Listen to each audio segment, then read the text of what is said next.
Assalamualaikum warahmatullahi wabarakatuh. Alhamdulillah rabbil alamin. Hamdal hamidin, hamdal dzakirin, hamdal syakirin, hamdal mukhlisin as-sabirin. Asyhadu an la ilaha illallah, asyhadu anna Muhammadan abduhu wa rasuluh. Allahumma salli wa sallim wa barik ala sayyidina Muhammad wa ala alihi wa ashabihi wa li baitihi wa dzurriyyatihi ajma'in. Gimana, masih kuat enggak? Zikirnya dahsyat tadi ya. Kalau di kota tuh udah langka tuh zikir begitu. Dianggap gila sama orang. Benerlah kata Nabi, uzkurullah hatta yaqulul munafiqun mura'un. Sebut-sebutlah Allah, zikir-zikirlah kamu banyak-banyak sampai orang munafik tuduh kamu gila. Tuduh kamu kesurupan. Jadi tadi itu kalau zikir jadi Jakarta disebut Pak Kiai Haji Maman ini pemimpin zikir kesurupan. Dituduh ntar ya. Apalagi kalau pakai zikir yang aslinya, itu ada zikir berdirinya tuh. Kalau di kampung-kampung Melayu di Sumatera, di Kalimantan ada namanya ratib berdiri. Berdiri, Pak. Semuanya geraknya. Ada yang sembari gerak, titik-titik rotasi zikir. Maka muncullah namanya gerakan tari saman. Tari saman itu bukan tari sebenarnya. Itu seni yang diambil dari gerak zikir. Ya. Seni yang diambil dari gerak zikir. Gerak zikir itu bukan hanya dari ubun-ubun ke dari pusar ke ubun-ubun ke bahu kanan, enggak, banyak. Jalan zikir itu sebanyak titik di dalam diri kita. Ya, banyak sekali itu. Namun yang diajarkan tuan-tuan guru kita, para mursyid, para wakil talqin, itu yang boleh diajarkan aja. Karena kalau dikasih titik yang lain, bisa gawat. Ini zikir kayak tadi aja udah sebut gila sama orangnya. Wih, gila. Mana sanggup jin masuk ke orang zikir barusan. Kalau setan bisa, jin gak sanggup. Kalau jin masuk bakar deh. Aneh saksinya ya, tapi kalau setan bisa masuk. Tapi setan yang dulu mereka ikut berzikir dengan iblis. Iblis itu ahli zikir, Pak. Makanya tadi saya minta Ustadz Kamil Falah sholawat dulu ya. Sholawat dulu. Karena perbedaan antara zikir wali Allah dengan wali setan satu aja. Ada sholawatnya apa enggak? Ya. Ada sholawatnya apa? Enggak. Kenapa mesti ada sholawat? Karena orang bisa zikir cuma karena yang disebut namanya dalam sholawat itu. Siapa nama yang disebutkan dalam sholawat? Allahumma sholli ala Sayyidina. Karena ada yang bernama Muhammad, nah itu dia. Maka kita kenal dengan Sang Ahad. Kalau tidak ada dia, mana bisa tadi berzikir la ilaha illallah. Jadi yang ngajarin kita la ilaha illallah siapa? Ini bisa dibenerin gak nih? Baterainya putus-putus. Zikir juga gitu, Pak. Kalau baterainya putus-putus nggak seru.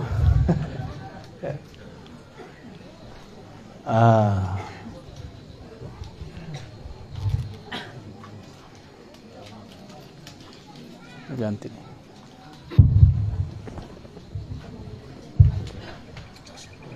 Baik. Nabi SAW mengajarkan zikir itu dengan cara yang berbeda-beda, metode yang beragam, mulai dari metode yang panjang sampai metode yang pendek. Contohnya, beliau SAW mengajarkan orang maukah kamu mengamalkan sesuatu yang jika engkau amalkan maka tudriku naman sabaqakum, kamu akan mencapai makom orang-orang terdahulu kamu. Ternyata zikirnya biasa aja. Subhanallah 33, Alhamdulillah 33, Allahu Akbar 33, tambah la ilaha illallah. Sederhana ya? Sederhana. Tapi di belakang ada kalimat penutupnya Nabi SAW. Siapa yang mengamalkan zikir ini, dia akan menjadi orang terbaik di hari kiamat, kecuali ada yang datang dengan zikir yang sama atau yang lebih baik daripada dia. Makanya zikir 33 itu cuma contoh. Ada kawan saya baru hijrah Pak, baru tobat, tapi ikut kelompok ekstrim. Saya kerjain dia, saya tanya, di hadis zikir itu 33, kalau aneh zikir 32 gimana? Oh bid'ah itu. Kalau aneh zikir 34, 35, ada contoh di masa Rasul. Dia terjebak dengan angka. Terjebak dengan angka. Angka itu banyak. Yang disebut banyak itu kan as-salasah fa aksar, 3 lebih. Ya. Benar gak? Kalau 33, 34, 35 itu kan masuk lebih. Jadi ulama-ulama yang saklek itu mereka lupa dengan esensi zikir. Ya ayyuhallazina amanu dzkurullaha dzikran katsira. Wahai orang beriman, zikirlah sebanyak-banyaknya. Namun karena kita ini otak suka ngitung, mesti dikasih batas. Maka oleh Pak Haji Maman dikasihlah zikir 5.000, ya enggak? 11.000, 70.000, tahlil, khatam tahlil 70.000, zikir ataqah.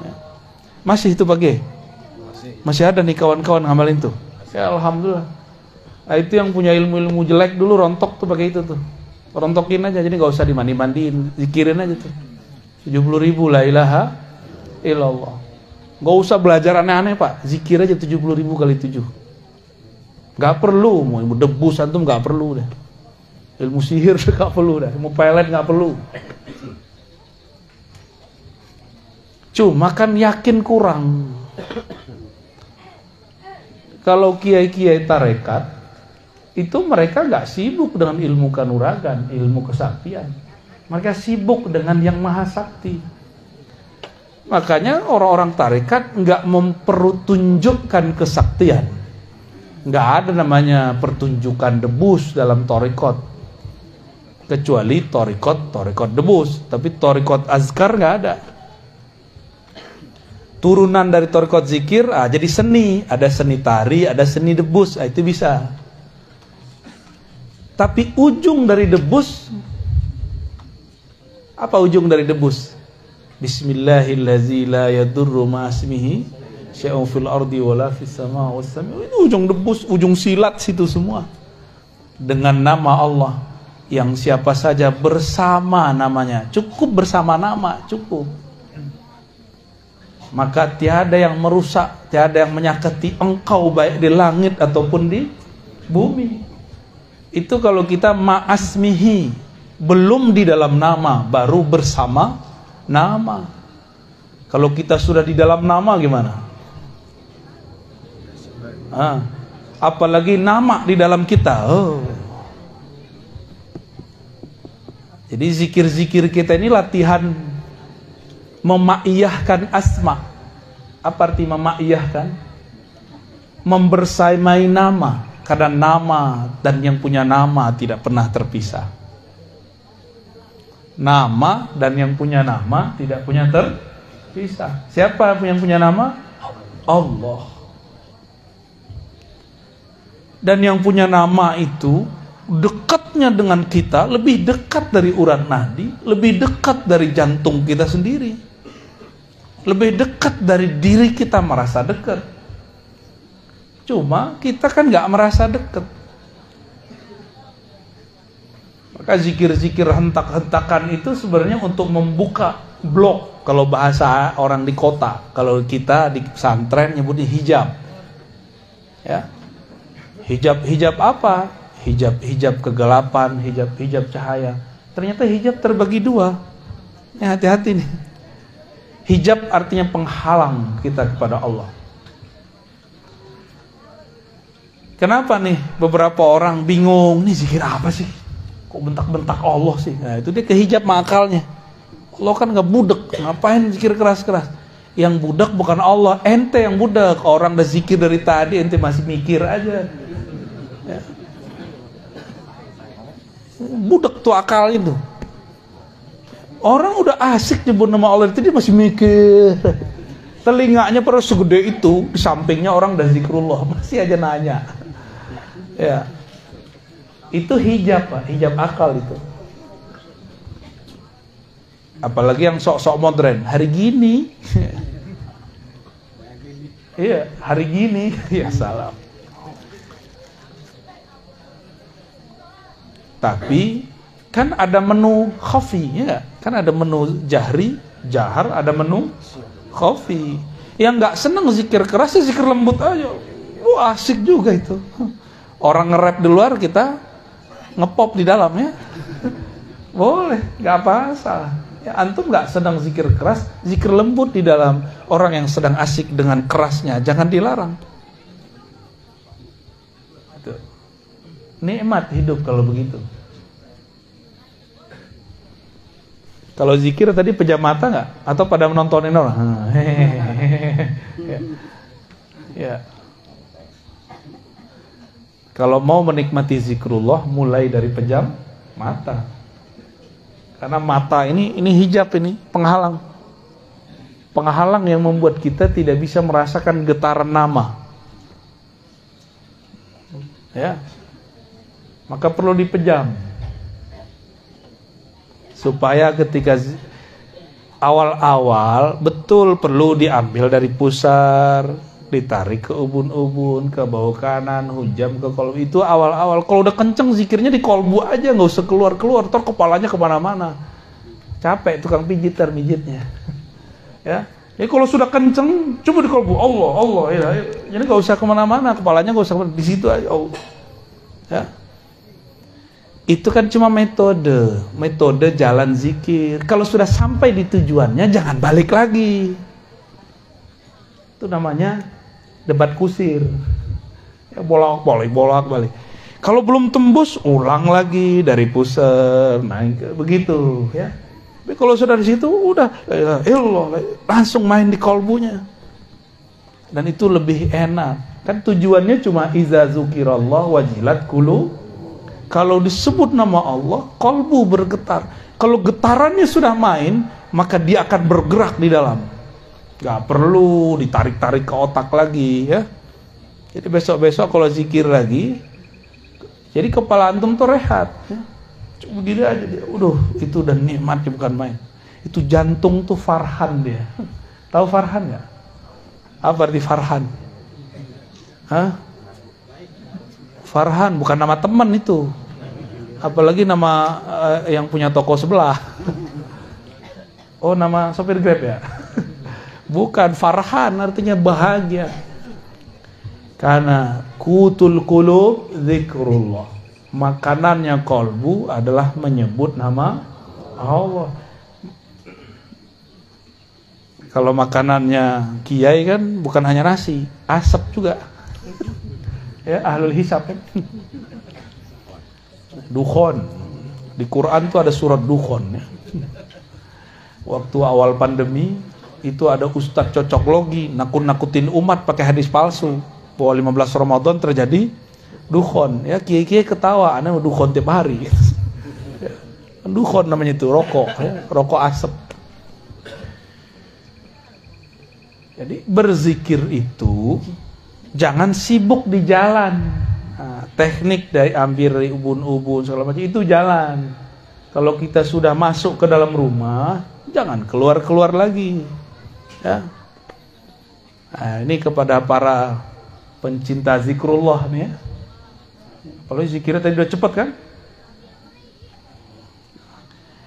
Kolbu itu lebih cepat dari lisan, lebih cepat dari kepala. Kalau awal-awal boleh lah begini.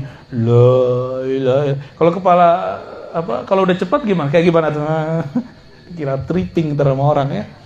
Jadi lucu, ya. cukup kepalanya ke bawah.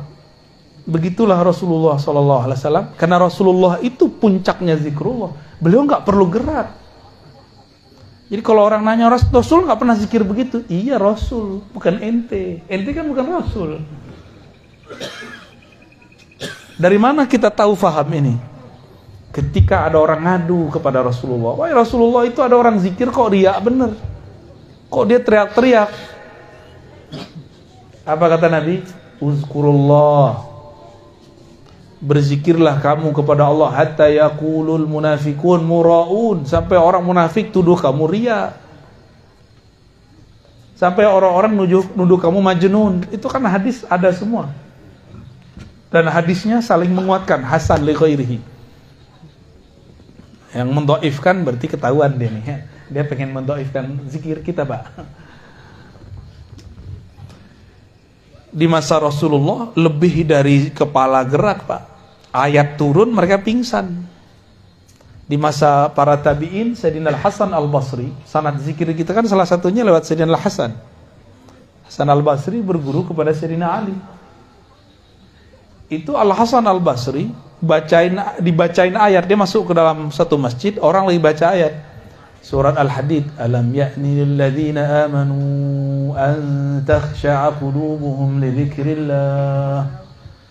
Kapan orang-orang beriman hatinya tunduk jika menyebut nama Allah, hatinya tunduk untuk berzikir, hatinya betah untuk berzikir? Kapan? Nah, itu ayat turun tuh, yang tadi itu nonton tuh. Atau tadi kalau nonton boleh tapi menikmati. Tapi yang mempertanyakan, wah bid'ah ini ya. Itu kasihan tuh yang begitu. Nggak dapat ya, asrornya dia nggak dapat. Menu-menu itu banyak, nggak cocok ya nggak usah dinikmati, kita pakai versi kita sendiri, ya. Misalnya, torikot saya Syazili, di Syazili nggak ada begini. Torikot itu cuma jalan. Tujuan torikot berzikir. Sekarang ente sudah zikir, tinggalkan nama torikot kalau sudah nyebut nama Allah. Jadi kadang-kadang torikot itu jadi hijab, muter, padahal dia sudah dekat. Udah mau masuk dia jalan lagi, udah masuk dia jalan lagi. Oh, itu bukan torikot saya. Jangan begitu kalau sama Allah ya. Apa arti torikoh? Jalan. Kalau alamatnya udah dapet, masih penting nggak jalan? Udah nggak penting jalan, Pak. Yang penting nyampe. Ya. Yang penting, untuk apa punya banyak mobil bagus tapi nggak satu pun bisa disetir? Ya, bensinnya nggak ada. Untuk apa punya banyak motor tapi nggak satu pun ente bisa bawa? Satu kendaraan tapi sampai bisa nganter kita bolak-balik, nggak rusak-rusak, itu lebih afdol. Ya. Kan banyak juga yang datang ke saya, oh saya banyak torikot. Iya. Nah, terus maksudnya apa banyak torikot? Ya gitu. Pengen unjuk gigi ya, untuk apa? Kalau orang banyak torikot, pencirian dia nyaman zikrullah. Bukan kemana-mana kor-kor, aku banyak zikir, aku banyak kira, aku banyak torikot, nggak perlu ngomong begitu. Ya. Bapak Ibu yang melakukan Allah, di saat orang-orang berzikir la ilaha illallah, di saat itu jika lisannya bersamaan dengan jiwanya, di satu makom nih, lisannya sama dengan jiwanya. Jiwa lain dengan kolbu, jiwa itu nafs. Jiwanya bisa dikendaliin, maka jiwanya langsung menjadi mutmain. Nah, kalau masuk ke kolbu jadi radiyah, mardiyah. Kalau orang zikir la ilaha illallah dengan kolbunya, dengan jiwanya, apa yang hasil pada dirinya, itulah yang disebut di dalam hadis qudsi, la ilaha illallahu hisni. La ilaha illallah itu benteng aku, bentengnya Allah. Jadi bentengnya Allah bukan tembok tebal-tebal, tapi kalimah yang sudah masuk mendarah daging ke dalam badan, itulah benteng hakiki.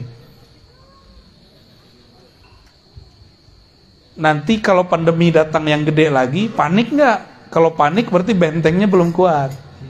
Kena nggak apa-apa, yang penting jangan panik. Karena serangan virus itu bukan ke badan yang bahaya. Yang bahaya itu ke pikiran. Berarti benteng rohaninya jebol.